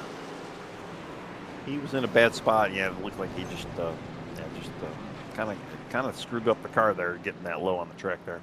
And actually, it looks like they're giving the 75 an EOL, so he's going to be at the end of the line right now. Which means CJ Gates is going to be on the second road now. And he's going to have to kind of fight Rhino. Rhino's probably happy seeing his top 2 competitors right now kind of being knocked out of the way here. So it's all on him at this point. Yeah. I mean, they would classify that as avoidable contact, and I have Yep. to agree with him. I mean, it's he was down on below the yellow line, just washed up the track a little bit. I'm sure he's going to argue that the 88 didn't leave him a lane down there, but you kind of, I don't know. I don't know if he had a nose there, to be honest, but it's one of those. I mean, yeah, it's a tough call. I mean, they're out there, they're racing. It's less than 10 to go here, and you're going to go for it. But you were right about Mike Rhino, although he hit the wall there in that whole exchange as well. So I wonder if he got any did, yeah. damage from that. he's going to have C.J. Gates to contend with, and we've seen Gates. He's pretty good on these restarts too. So, and don't count out Ian Perkins, Matthew LaRiviere, Chris Alexander. Look, Chris Alexander, where did he come from? The 17 is in 5th position. I was going to say something if you weren't going to say it, but yeah, the 17, Chat's favorite driver right now. It seems like he is in the top 5. How did that happen? Well, we'll see what he can do on this restart. We're counting down the laps. 7. It's going to be 6 to go. Only 6 or 7 laps left here, Tony. Yeah, I'm not gonna comment on that. Yeah, okay. Here we go. Every week he tries to get me to say it. Here we go. This restart. It's going to be C.J. Gates trying to stay with Mike Rhino on this restart. He launches late. Green flag flies. Ian Perkins in the back of Rhino there through the restart zone. Well, I'm kind of rooting for Mike Rhino right now, only because I said there was going to be a Mike in the. We got cars wrecking back we there. got guys back. Oh no, Alexander in the wall hard back yet. there. We are still green. Wow. How did that not become? There's a lot going on back there. Watching our leaders though. 5 laps to go. Rhino out front. C.J. Gates trying to chase him down. Ian kind of staying with him right now. But here comes LaRiviere, 4th. I mean, we saw him running 5th. He's up to 4th right now. Does he got anything for Ian right now? I think he was a little quicker earlier on in this race here. Here comes Gates, starting to put some pressure on Rhino. Yeah. He's got a short run car. He doesn't have a lot of time to get there, though. We only got, 4 laps to go here. 4 laps remaining. Count down the laps. CJ going to use that high line, try to get a good run off the corner. He kind of did there. He's definitely matching the energy. He did. Gets a run off They're the to corner. pull on him. Is he going to be able to do anything in 3 and 4 here? Not yet, but he is closing in. Absolutely, he is.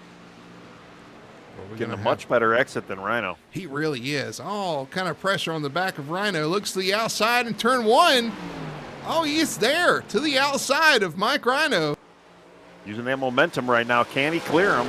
Man, they're drag racing down the back straightaway. Holy crap. Wow, what a race. CJ Gates inches out front as they head into 3.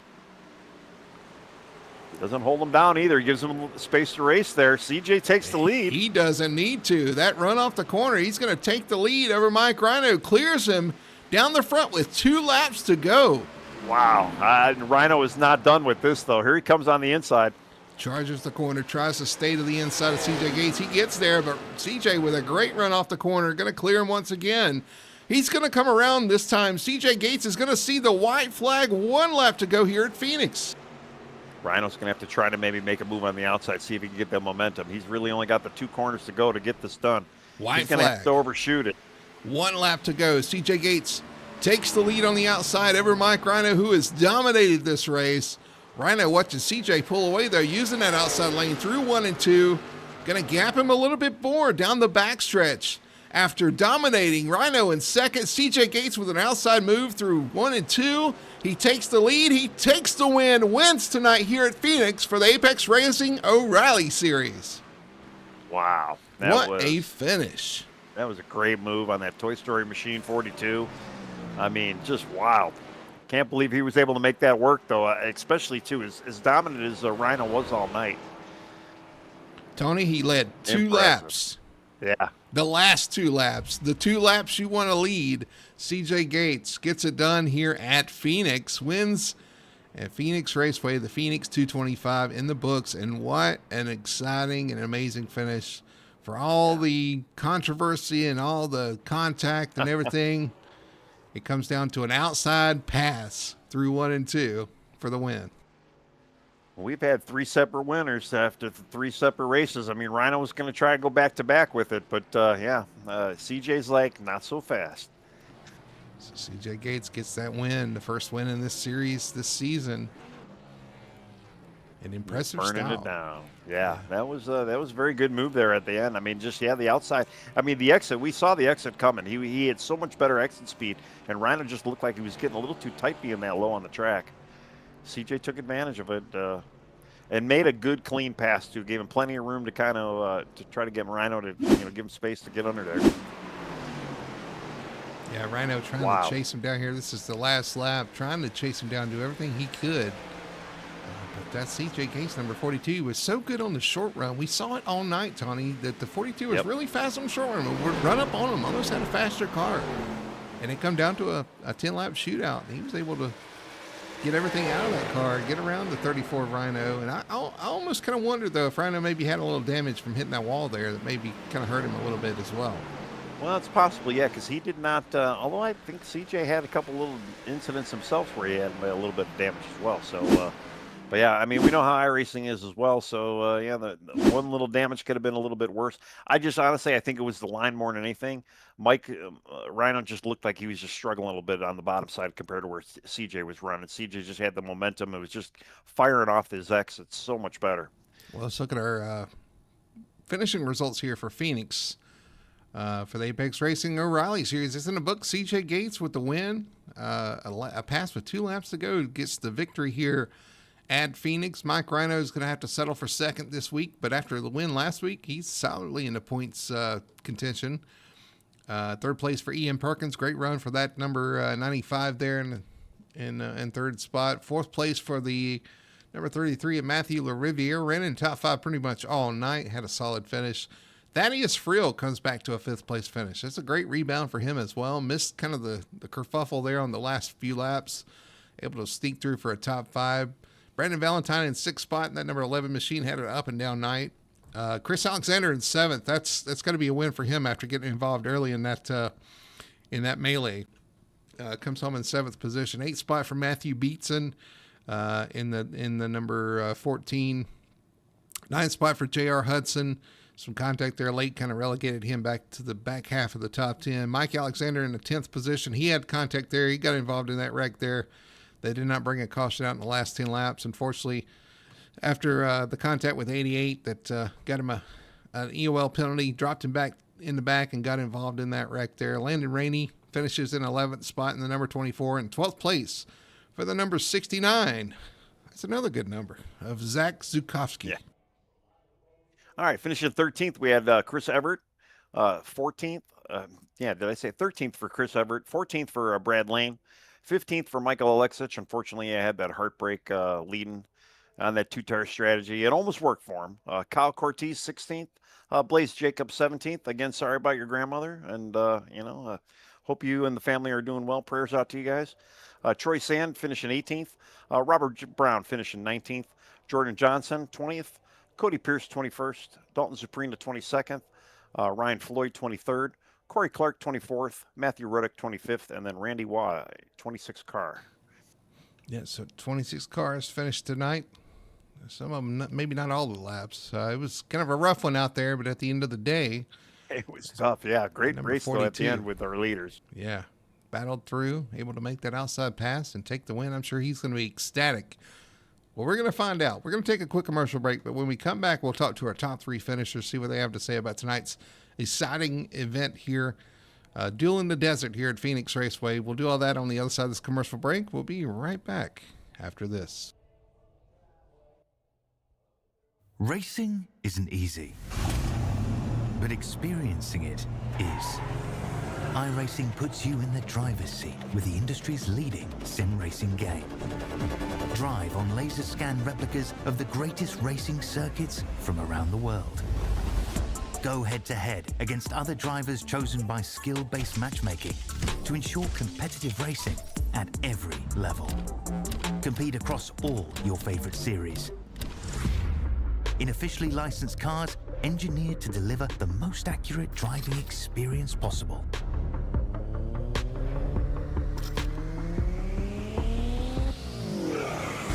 Join a race or host your own with players from across the globe. Race against the computer or in a league with friends. Feel the thrill behind the wheel.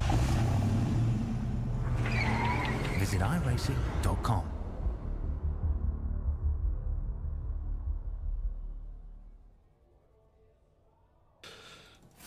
Back here at Phoenix Raceway, finishing up the Apex O'Reilly Series, Phoenix 225 here on Full Throttle Television. An exciting finish, exciting conclusion to an exciting race that had a little bit of everything throughout the event. So love call these races. It's always something fun, something new. And we're going to throw it over to our post-race show and see what our top three have to say about tonight's event here at Phoenix. We'll start with our third place finisher, Mr. Ian Perkins. If I can find our channel. There he is. Let's talk to him. Pull him up to number 95. Ian Perkins finishing in third place tonight. Ian, man, congratulations on a great finish there. That was an exciting one out there. You were involved in a lot of the battles out there at mid-pack and able to kind of charge forward towards the end. How was it tonight? Was it edgy? Was it exciting? Was it fun? Was it frustrating? What did you see out there tonight? I mean, kind of all of the above. There were some points where I was just like, okay, how can I get around this guy, or how can I keep this guy behind me? I felt good in practice. It's kind of, I've had to relearn the track and kind of mix things up with this O'Reilly car. I'm not so used to it as I am the Cup car. But once I started to figure out that I was able to inch closer and closer, not at a great speed, I finally figured out, I was like, you know what, I think I can make something out of this. And we had a lot of good battles and just like some good solid racing, and we definitely needed it. Yeah, absolutely. Listen, you did a great job out there. It was a lot of fun kind of working through the pack. You and the 24 racing pretty hard back there. Thaddeus in the mix, and then you kind of weaved your way through some of the accidents late and put yourself in position for a top three finish. But man, it looked a little tricky out there, especially in the entry turn one. It looks like a lot of guys were having trouble there with the grip, whether front or rear, and of course everybody kind of slipping and sliding around out there on that slick track. Oh yeah. I mean, definitely engaging in going into one, you got to figure out if you're going to be high or low. It all kind of just depends on where you decide to let off and brake. But in those situations with the 24 and definitely the 33, it was just like, okay, even if I have this much space to get around you or this much space behind me, a couple car lengths or so, it's like, how can I advance and go forward from this? And I definitely feel like I was able to complete and have success with that. Yeah, we even saw when Alexis took those two tires that got up front, he was able to hold off Rhino there for all those laps. It looks like track position really was key, and it was tough to pass out there. But listen, you maximized your efforts tonight. Come on with a third place finish, man. So congratulations once again. We love talking to you once again here on Full Throttle Television. I'm going to throw it to you though. Let you do your shout outs and your sponsor plugs here tonight. Thank you guys. Yeah, definitely that 2-tire stop. I followed through with my teammate Michael, and that helped me a lot. It let me get the car to turn, and that helped a lot. Shout outs to my other teammate Randy, his son Corey. I know he's watching, and we try to put on a good show for you. I'm happy I could give up a third place podium for it. Thanks to MW Windows and all my other sponsors, such as Alliance Tractor Trailer, Twisted Tea, Lionel Racing, all those guys, and definitely my teammates, Cody, Michael, Kyle, and Troy. Those guys helped me a lot, and putting in a bunch of practice has definitely helped this week. Love to see it, man. Well, congratulations on a third place tonight, man. Solid finish, and we'll see you next week. Yeah, thank you, guys. Here's your third place finish tonight. Ian Perkins taking home the win here at Phoenix, taking home third place, at Phoenix Raceway. And a solid run for him for sure. He stayed out of trouble, Tony, and that's one of the keys. You got to stay out of trouble tonight. Stayed out of it, avoided some of the carnage, and ends up with a solid finish. Yes, for sure. Yeah, he did a great job tonight, making a good effort there and just taking advantage of when he had to. All right. Well, I think, let's see. We got second place down there. I'm going to grab him, but I believe you're standing by with second place, Mr. Mike Rhino. Let me see if I can get him up here.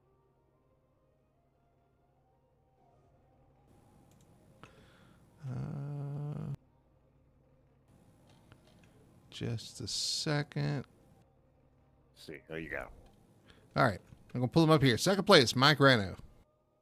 All right, yeah, I'm here with second place, Mike Rhino. Man, Mike, you won last week.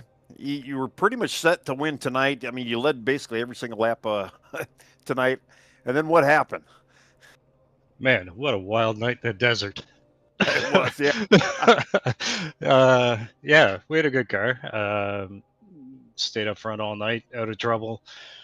I think it was that second last restart. I don't know what exactly happened. I haven't watched it yet, but to avoid that carnage, I ended up going in the fence. wrecking the right front, and kind of had nothing from there on. There was like 10 laps to go, I think, 9 maybe. And CJ got by. Yeah, it was still a good night. P2, can't complain. Well, yeah, I mean, I don't know. Yeah, I'd probably be a little bit more disappointed in myself than you are of yourself right now. But yeah, we did see the kind of the hitting of the fence there. We were wondering if it did kind of affect the car. I mean, I know CJ didn't have a pretty clean car himself there, but yeah, you did look pretty tight there in the later end of that run there, and he was just able to kind of get by on the outside line. Was there any even thought of maybe trying to get back to the outside? I mean, I know you're kind of running the bottom line the whole night there. I mean, did you even try the car on the outside? Maybe try to even last minute attempt to see if you can maybe get around them again? No, the bottom was quicker for sure all night. I didn't even bother. I knew when he was passing me on the outside, my car was junked. So, because we had no issues staying ahead of those guys all night. So, Well, I mean, you did a great job. I mean, you're battling your teammate all night. We thought it was the Mike and Mike show, really, and even Alexich there for a while too. So it was the Mike and Mike show most of the night. And yeah, I'll tell Alexis, you, he pulled a good strategy there, taking 2 tires on yeah, that the two second tires. last restart. It Yeah, was we thought I it was might gonna work. get him, but it was definitely a challenge. If it would have stayed green, it definitely would have passed him. Well, yeah, we were definitely watching the two of you guys there when that was going down, trying to see if anything was happening there. But man, again, yeah, like you said though, you had a great night, good points night. I mean, a second and a first in the first three That was races. Mike So, Alexander that won last week. oh, it was Yeah, Alexander. Oh, that's I, right. I Yeah, understand the confusion though. too many mics in this league, but yeah, that's Yeah. right. Well, still, yeah, another good night for you tonight, and yeah, congrats on that. And sorry it didn't turn out the way you wanted it to be, but again, good That's all night, good. and We got yeah, 23 races left. there you go. Well, floor is yours. So yeah, thank who you need to thank. Well, thank you guys again for a great broadcast. I'm looking forward to watching it back. All the league admins, they do a great job every week. Rev Racing, and that's about it. All right, man. Well, again, congrats. We'll see you next week then. All right, gentlemen, we'll see you. Yep. All right, Mr. Brody. I believe you are with the leader, the finisher, the victor, CJ Gates. Yeah, down here, Victory Lane with CJ Gates. CJ, man, I would say last lap, I guess last 2 laps. Pass around the outside, man, of the car that dominated all night. Sounded like he was ailing a little bit with a little bit of damage, but man, you made it look easy. You went to the outside in 1 and 2, pulled it off, carried that momentum down there, and led 2 laps, but it was the 2 that you wanted to lead there at the end. Yes, sir. The two most important ones.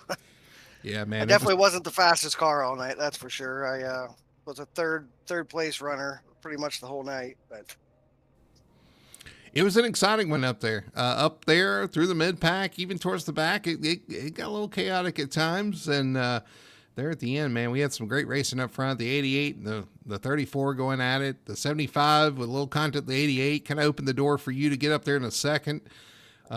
Just talk about your night. It looked like it was a little tricky out there and a little hard to pass. You had to kind of make, playing your moves there. yeah, it was from the beginning trying to get around the whole stage 1. I was fighting with Alexich, trying to get around him. Once I cleared him, I pretty much had used up everything I had. So it was mostly just maintaining. I think I was sitting 2 seconds behind the leaders. Into that stage, I felt like I had a good shot after the first pit stop, and it just didn't transpire into anything good. But I just kept hanging up there as long as I could. When Mike took Alexich out there, and then they kind of got Mike Rhino in there too, Alexander and Rhino and Alexich, I was like, all right, well, that kind of opened up some things for me. And him getting out of UL really helped some points as far as that goes too. So Yeah, a little micro aggression between the Yes, Mike and Michael. yeah, for sure. Look, I chaotic. like that. That was smart. That was clever. Listen, I got to tell you though, it looked like your car was really good on the short runs. It kind of suffered a little bit on the long runs, maybe a little bit, but you were strong on the short runs all night. On those restarts, it seemed like you could really fire off, and I think that helped you there towards the end, did it not? Yeah, it did. It definitely did. Man, Yeah, the long run definitely wasn't my. I think I was just using too much wheel input. I guess I'm not sure. I love to see the fact that you kind of moved around, moved to the top, and went to the top for the pass. Kind of moved around and found a lane that worked for your car. Went to the top, went around the top, and took the lead. I love seeing that. I love seeing a track that gives you the opportunity to do something like that, and for you to kind of search around and find a way around that 34, because he was fast. He was class of field all night. Got a little damage at the end, maybe to kind of slow him down just a little bit, but you were able to search around and find a way around. Yeah. I kept trying to pass Alexander on the bottom, and he was firing right off the corners, getting by me earlier in the race, and I was like, okay, so that's not going to work for me. And I know Rhino was super fast, so the only way to get around him was going to be the top, which I love trying the top side. I'm a top side driver sometimes, so. I think we've made note of that before, and I do like somebody that kind of searches and finds an alternate way around the track, man. So congrats on that, making that work out there in turn 1 and 2. That was awesome to see. I'm going to throw it to Tony though. Tony, go ahead and take it away. Oh man, congratulations! Yeah, you were, I mean, running up front all night. I don't know. I thought you kind of actually had a little bit of a long run car, because at the end of the first stage, you were kind of starting to make up a little gain on our leaders right there. But I don't know. You just kept it clean, and at what point within the last few laps where you're like, man, I might be able to actually catch this guy and maybe make a move on the outside? And what did you choose? Why did you choose the outside? Well, I can tell you, I think it was with 10 laps ago with that restart, right after that last pit stop, I think it was, I got super loose coming off the last corner there, or right before the straightaway there, and I almost wrecked it. I ain't gonna lie. I thought I was gonna wreck it and lose the whole race, and I saved it, and then I still got back by Cortese and them, and that's when Alexich and them had their issue like a lap or so later. And when that happened, I kind of knew. I was like, okay, I got a little bit of a shot here. So that was kind of the point with 4 or 5 to go. I was like, I might have a chance here. So, Yeah, Tony, I forgot. Remember, we saw him loose off turn 2. We did, and he lost a couple positions on that restart before the last one. Oh, that's even bigger. I was puckering. Well, I mean, you didn't have to pucker too much. I mean, again, yeah, once you were able to kind of get by him, you kind of cleared him pretty good. You were just getting great exit towards the end of the run there, and Yeah. that definitely, Mike was saying he was having a little bit of issue when he tapped the fence there. So I know you had a little damage yourself there, but it didn't seem like it really hurt you at all. So again, man, congrats though. It was a great move at the end, and got you to victory lane here. Hey, appreciate you guys. First one of the season yeah, for back to you. CJ Gates. We head to Vegas next week, back on the 1.5 miles. And this car, if I remember right, it's a lot of fun at Las Vegas. I'm looking forward to It that. is. Are you looking forward to getting back on the big tracks, or did you like the short Yes. track? I don't mind the short tracks. I'm ready to get back to some regular racing after the road course and the Daytona stuff, especially on the Tuesday night side of things. I'm way behind in points there, but long season, we'll make it all up in that league too. So. Well, Wendy, a win will do a lot to kind of get you back into that situation there tonight, man. So congratulations on the win here at Phoenix. I'm going to throw it to you, let you do your shout outs and your sponsor plugs. Yeah, appreciate it, guys. Give a shout out to you guys at Full Throttle. Everybody at the Apex Racing League. We have a lot of fun, a lot of good guys in the group. And shout out to my teammates on Sunday night, Chris Everett and Ryan Floyd and Zach Sikowski. I think we all really work hard all week to do our best on Sunday nights. So appreciate you guys though. Absolutely. We love seeing it. We love watching it, man. Congratulations once again. And we'll see you next week in Vegas. Yes, sir. Thanks, guys. There's your winner tonight, the 42, CJ Gates, getting the checkered flag here at Phoenix. It was a duel in the desert. It turned out to be a deal between Mike Rhino and CJ Gates. And Gates, with the outside move with 2 to go, secures the victory here at Phoenix. Tony, this race was fun from our standpoint, but it was chaotic at some points. It had some big hits, some big wrecks, some big moves, and a big win for CJ Gates. We had last lap passes, well, almost last lap. We had cars rolling. We had a couple of really good, smashes where fenders are flying, hoods are flapping in the air. I mean, we had some just great battles within the field. We had our leader getting taken out at one point in the race. There was a little bit of everything in this. And a little bit of feelings as well. And, some guys probably a little bit upset about some performances. But overall, in the booth and maybe on broadcast, you guys enjoyed it as much as we did. It was a lot of fun to see. I don't know. We say it every week. These guys always seem to kind of step it up a little bit. And yeah, tonight was definitely that. It was a lot of fun to watch and just exciting finish at the end there. Yeah, some broken cars, maybe some broken hearts as well, as the third race of the season is in the books here with CJ Gates winning. This only kicks off, though, Tony, our week of racing here for the Full Throttle Television leagues. Tomorrow night, we're back in action with the Victory Fuel Cup Series as they take on Nashville Super Speedway. That should be a lot of fun. And we're back in action here for Apex, the Apex Cup Series in action Tuesday nights at 9 p.m.